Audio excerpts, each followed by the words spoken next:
आपस में झगड़ा किया और दोनों ने उस गाय को नहीं लेकर गए और दोनों मुझे शाप देकर चले गए। केवल अनजाने की भूल से मुझे ये गिरगिट रूप मिला, लेकिन गोविंद आपके स्पर्श से आज मैंने पुनः नया स्वरूप प्राप्त कर लिया। यहाँ राजा नृग तो चले गए, लेकिन भगवान द्वारिकाधीश अपने बालकों को समझाते हैं कि देखो बालकों, अभी तुमने सुना अनजाने में की हुई गलती का इतना बड़ा फल मिला। कभी जानबूझकर क्या अनजाने में भी संत और ब्राह्मण का अपमान मत कर देना। कभी ब्राह्मण का संत का धन मत खा लेना। क्यों? क्योंकि जो ब्राह्मण और संत का धन खा लेता है उसे मैं भी नहीं बचा सकता। कहा कि ना हम हालाहलम मन्ये विषम्या से प्रतिक्रिया ब्रह्मस्वं ही विषम प्रोक्तम नास्य प्रतिविधि भुवि। भगवान स्वयं अपने मुख से कहते हैं कि एक बार को कोई विष पी ले तो मैं बचा लूंगा, एक बार को कोई अग्नि में कूद जाए तो मैं बचा लूंगा, लेकिन ब्राह्मण का धन खाने वाला एक पीढ़ी नहीं पूरे कुटुंब के साथ नष्ट हो जाता है। ब्राह्मण का धन खाने वाला कहा है कि 60 वर्ष सहस्त्राणि विष्ठायाम जायते क्रमे। 60,000 वर्षों तक मल का कीड़ा बनना पड़ता है उस व्यक्ति को। प्रभु समझाते हैं इस प्रकार से अपने बालकों को, कहा कि कभी अपमान मत करना, कभी धन मत खाना। और आगे चलकर एक दिन बलराम जी ने कहा कि कन्हैया, बहुत दिन हो गए जब से वृंदावन छोड़कर आए हैं, तब से दोबारा गए नहीं हैं। कन्हैया ने कहा भैया आप जाइए, मैं यहाँ राजकाज संभालता हूँ। बलराम जी गए इधर वृंदावन, और इधर राजाओं को पता चला, जो कपटी राजा थे उन्हें पता चला कि बलराम तो जा चुके हैं वृंदावन, अब बचा अकेला कन्हैया, और कन्हैया तो है रणछोड़ डरपोक है, अब चलकर इसके यहाँ चढ़ाई की जाए। तो यहाँ एक पौंड्रक नाम का राजा है जो अपने आप को भगवान सिद्ध करने में लगा रहता है।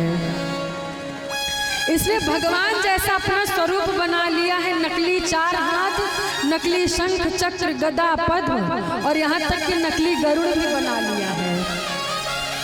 तो इसका जो एक मित्र है काशी राज, इसने कहा कि देख भैया, तू पूर्ण रूप से भगवान तो बन गए, लेकिन एक बार उस द्वारिकाधीश का और मोहर लग जाए, उस द्वारिकाधीश को हटा दे, फिर तेरी पूजा होगी केवल। अब बताओ, भगवान के रहते, साक्षात भगवान है इस धरती पर, तब बड़े बड़े देवता प्रकट हो गए, तो आज के जमाने में अगर 2-4 देवता प्रकट हो जाए तो कौन बड़ी बात है। बार प्रेम से बोलो राधे राधे। तो पौंड्रक क्या है? मूर्ख है। कहते हैं कि मूर्ख और शंख दूसरे के बजाय से बजते हैं। काशी राज ने कान भरा कहा कि अभी वो जो बलराम है वो तेज है लड़ाई में, अभी वो यहाँ पर है नहीं, तो एक काम करो, कृष्ण को पत्र लिखो और पत्र लिखो, कह दो कि तुम यहाँ से जाओ, अब हम असली देवता प्रकट हुए हैं।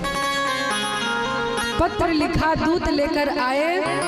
भगवान की सुधर्मा सभा लगी हुई थी, और उस सभा में जैसे ही पत्र लेकर आए, उद्धव जी ने उस पत्र को लिया। गोविंद ने कहा कि उद्धव, पत्र पढ़ के बताइए क्या है, लिखा है इसमें। जैसे ही उद्धव जी ने पत्र पढ़ा, उद्धव जी तो बड़ी जोर से खिलखिलाकर हंसे। कहते कन्हैया, अब अपना बोरिया बिस्तरा बांधो और तुम यहाँ से निकल लो, अब असली देवता प्रकट भय हैं। कन्हैया बड़ी जोर से हंसे। कहा और क्या लिखा है? उसमें लिखा है कि ए पंचभूत प्राणियों पर अपना आधिपत्य जमाने वाले कृष्ण, तू झूठा है।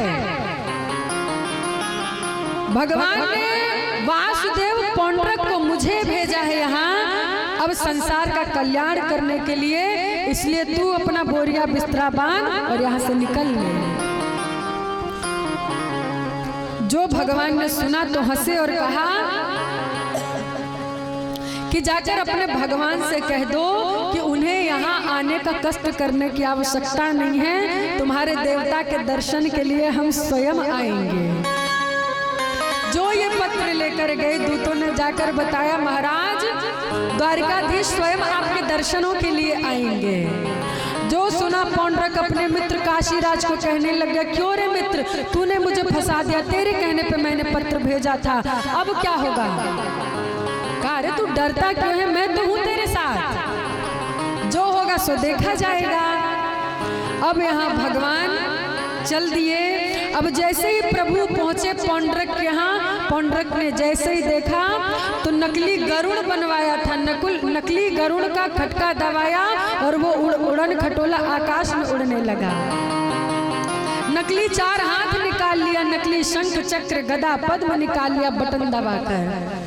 भगवान देखे तो पहले तो बड़ी जोर से हंसे, बड़ी जोर के हंसे, कहा कि इसने मेरा स्वरूप बनाने में कितनी मेहनत की होगी, कितना चिंतन किया होगा मेरा, तब आज जाकर मेरा स्वरूप प्राप्त किया है। चलो इसको सारूप्य मुक्ति ही प्रदान की जाए। प्रभु ने अपनी उंगली से निकाला सुदर्शन चक्र को और सुदर्शन चक्र से पौंड्रक का वध किया प्रभु ने, और प्रभु ने पौंड्रक को अपनी सारूप्य मुक्ति दी। काशीराज की गर्दन को काटकर काशी में फेंक दिया। इस प्रकार से प्रभु ने पौंड्रक का वध किया। आगे चलकर एक दिन भगवान की सुधर्मा सभा में एक पत्र आया। उस पत्र में लिखा हुआ था कि प्रभु पांडव लोग राजसूय यज्ञ कर रहे हैं, उसमें आपको बुलाया है।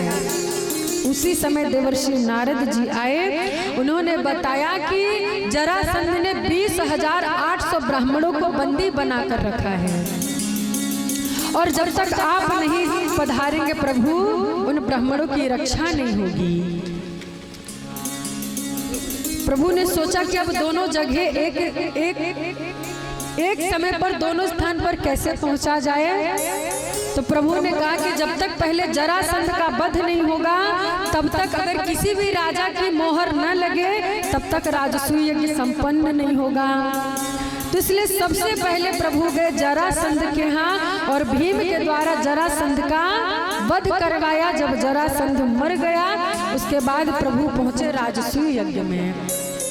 अब वहां पर प्रथम पूजा के लिए पूछने लगे किसकी प्रथम पूजा की जाए। सहदेव ने बताया कि द्वारिकाधीश की। जो द्वारिकाधीश का नाम सुना उस सभा में आया था शिशुपाल, देखा कि यही है जो मेरी दुल्हन को चुरा कर लेके गया था, आज मैं इसे छोड़ूंगा नहीं, और गालियां देना प्रारंभ किया।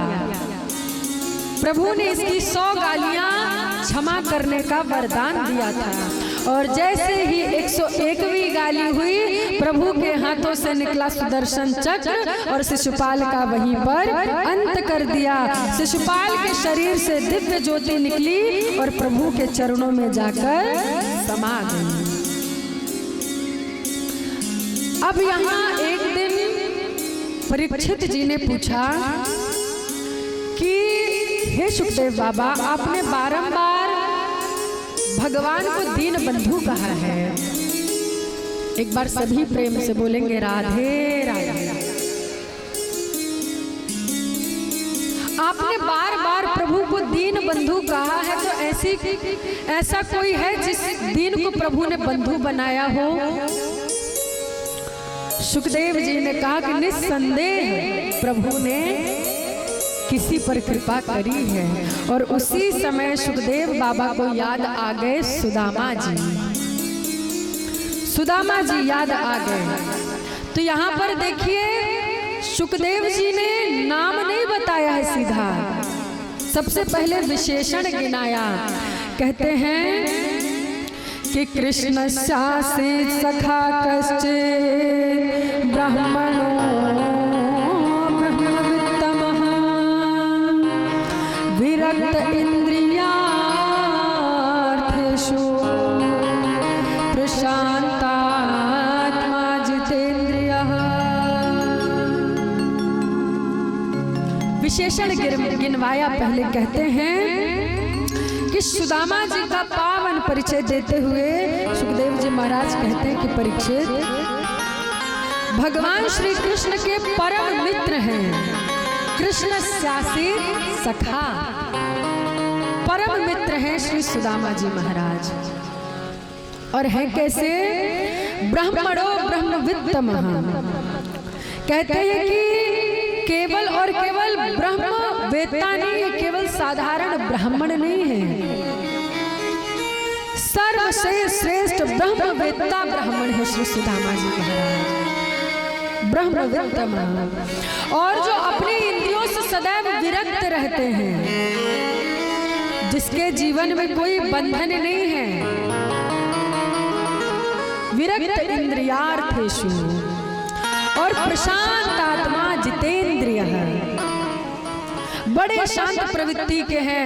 अगर घर में एक दिन भोजन के लिए अन्न नहीं है तो कभी प्रभु से शिकायत नहीं करते, कभी शिकायत नहीं करते, केवल प्रभु के भजन में ही प्रसन्न रहने वाले प्रशांत आत्मा और इंद्रियों पर विजय पाने वाले हैं श्री सुदामा जी महाराज। देखिए, व्यक्ति के जीवन में ये पैसे रुपए का धन हो चाहे ना हो, लेकिन ये वाला धन जरूर होना चाहिए। जिसके जीवन में भगवान के नाम का धन है वो संसार में सबसे अमीर है, सबसे अमीर है। सुदामा का अर्थ क्या होता है?